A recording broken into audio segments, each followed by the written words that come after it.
El día de mañana, 8 de octubre, conmemoramos el 47 aniversario luctuoso del asesinato del Che Guevara y otros camaradas revolucionarios en Bolivia en 1967. El contexto latinoamericano en el cual vamos a llevar a cabo esta conmemoración es contradictorio. Por un lado, América Latina vive un proceso de transformaciones con gobiernos posneoliberales en buena parte de América del Sur y en parte de Centroamérica.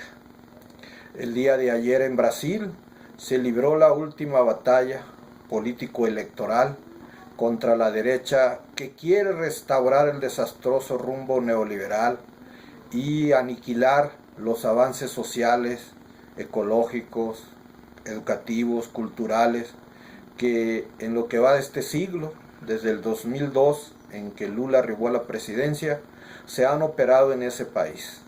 Quiere también liquidar el papel de creciente soberanía e independencia que Brasil ha estado asumiendo en la integración latinoamericana, en UNASUR, en todo el proceso de integración sin el cual no es posible la liberación. Y también el papel que ha estado jugando en romper la unipolaridad de la dominación gringa y generar una correlación de fuerzas multipolar.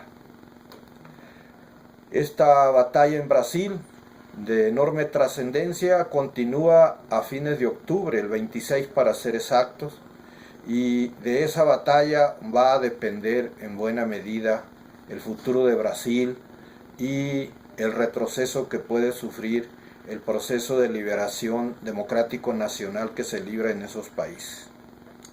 A contrapelo de este avance que vive América Latina con enorme importancia para todo el planeta, en México persiste el rumbo neoliberal desastroso que nos impusieron desde 1982. Y en este 2014, ese rumbo neoliberal pretende acelerarse y profundizarse con el paquete de contrarreformas de Peña Nieto. Nos saturan los medios hablándonos de un promisorio futuro, pero en el hoy la economía mexicana sigue entrampada. La concentración de la riqueza y la masificación de la injusticia social y la pobreza continúan avasallantes. La depredación de la naturaleza aflora en hechos inéditos como el de Cananea o los derrames petroleros en el río San Juan en Nuevo León o en Tierra Blanca en Veracruz y en todos lados. La violencia está alcanzando expresiones de masacres, hechos aislados de una cadena de acontecimientos que tiene muchos lustros ensangrentando al país y que en lugar de controlarse o reducirse, como dice el gobierno a través de los medios, lo que está haciendo es agudizando las expresiones de descomposición. De nada ha servido la militarización del país. Y en el caso concreto de Guerrero, esa militarización que viene desde los años 60 ha servido para todo, menos para impedir la violencia contra la sociedad, cuyo último zarpazo es el asesinato de normalistas y la peligrosa desaparición de 40 y tantos más. En este contexto se está desplegando en el país la indignación y la movilización que el día de mañana se va a expresar en muchas ciudades de nuestra patria. En el caso de Chilpancingo está en curso una gran movilización y en el Distrito Federal la convocatoria para movilizarnos del Ángel de la Independencia al Zócalo a las 4 de la tarde. El recuerdo del Che estará presente en estas jornadas. Por lo que hace al PRD, El día sábado 4 se renovó el Comité Ejecutivo Nacional y otras comisiones que forman parte de la operación nacional del partido. El contexto en el que esto se dio no podía ser peor. Y la mayoría continuista que quedó predominando en el PRD está siendo interpelada, cuestionada fuertemente por esta evolución desastrosa y violenta de la situación nacional. Está siendo exigida de romper su colaboracionismo con el gobierno de Peña Nieto y con las fuerzas neoliberales representadas principalmente por el PRI y el PAN. Diríase en resumen que el PRD está ante la disyuntiva de ser parte de la descomposición de la vida nacional en todos los planos, incluyendo la transformación del Estado mexicano en un estado de ocupación y traición nacional al servicio del gran capital y sometido a los designios de los gringos. El PRD está interpelado a ser parte de esta composición o a ser parte de su superación. Y esto tiene como epicentro Guerrero. En Guerrero no bastan los discursos para tratar de salvar los intereses del partido y del gobierno estatal y el legislativo que encabeza el Partido de la Revolución Democrática. En Guerrero se requiere un plan de emergencia que comprenda un programa mínimo, que incluya medidas inmediatas para revertir la dinámica autoritaria y la descomposición política. Entre ese programa mínimo, la liberación de presas y presos políticos debe ser la primera. La anulación de todas las órdenes de aprehensión contra luchadoras y luchadores sociales. Abandonar la política de la criminalización de los movimientos.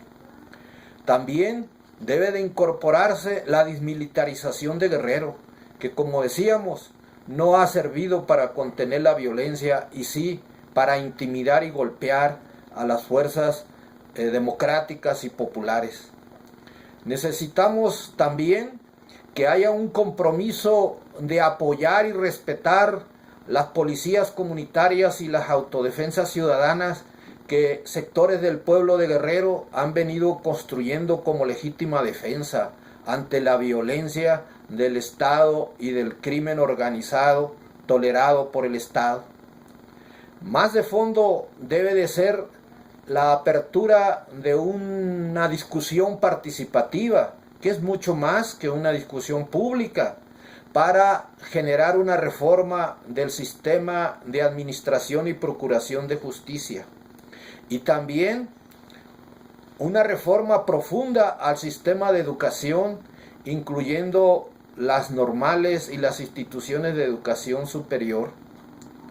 Como esta reforma de estas instituciones se lleva a cabo en un contexto económico-social de pobreza masiva e histórica en Guerrero, se requiere que se incluya la construcción de un sistema alimentario para remontar la desnutrición, el hambre y la pobreza que azota a la mayoría del pueblo de Guerrero. El actual es el segundo gobierno perredista. El anterior lo encabezó Zeferino Torreblanca, de triste memoria. El actual gobierno, en sus primeros años, rompió con la política persecutoria y autoritaria del gobierno de Zeferino, que fue tolerada por el PRD local y nacional. No por todas las fuerzas, pero por las fuerzas dirigentes a nivel local y nacional. El actual gobierno, en sus primeros años, estableció un trato de acuerdos con la CRAC y la policía comunitaria para respetarla y apoyarla. Estableció acuerdos con la Unión de Pueblos y organizaciones del Estado de Guerrero para resolver el problema de las tarifas de energía eléctrica impagables y atender otras demandas, incluyendo el apoyo a la Universidad Afro-Indígena Mexicana. Con la propia Ayotzinapa buscó apoyarla para resolver carencias como dormitorios, transporte, etc.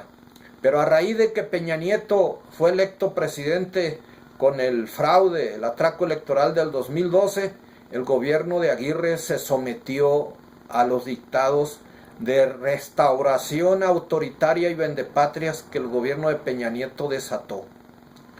A partir de entonces, el papel positivo que se veía y se sentía en Guerrero se abandonó y se empezó a revertir el trato hacia los movimientos, la intolerancia, la criminalización, la detención de compañeras y compañeros, de manera destacada, compañeras y compañeros de las policías comunitarias. Ha llegado el momento en que el gobierno de Guerrero y el Partido de la Revolución Democrática, además de un programa mínimo, abran un proceso de discusión participativa. Podría empezarse por una convención de comisarios que son electos en todos los pueblos de Guerrero y de todos los cabildos para abrir un debate sobre cómo remontar esta crisis aguda de descomposición que azota Guerrero y que es solo un eslabón de la descomposición institucional y político-social que azota al país. Más allá de esto, si el PRD y el gobierno de Guerrero se quedan en los discursos, no está entendiendo la gravedad de la situación. Llamamos a todas y todos los perredistas a movilizarnos en apoyo a las víctimas de la represión y el crimen en Guerrero, a reclamar al PRD una actitud congruente de lucha para que sea parte de la superación de la descomposición nacional y no componente de la descomposición como lo ha sido desde sus alianzas con el PAN y Calderón en el 2009 y desde el Pacto por México, que fue expresión de su subordinación al gobierno de Peña Nieto. Este es el reto de hoy y de ahora. La nueva dirección, dirigida por las fuerzas que enchufaron al PRD con el neoliberalismo, tienen el reto aquí y ahora de romper ese enchufamiento, de recuperar la independencia política del partido, de levantar el proyecto democrático nacional que desde el 88 construyó nuestro pueblo para liberarse del agresivo e inhumano rumbo neoliberal y de volver a hacerse merecedor de credibilidad entre la ciudadanía.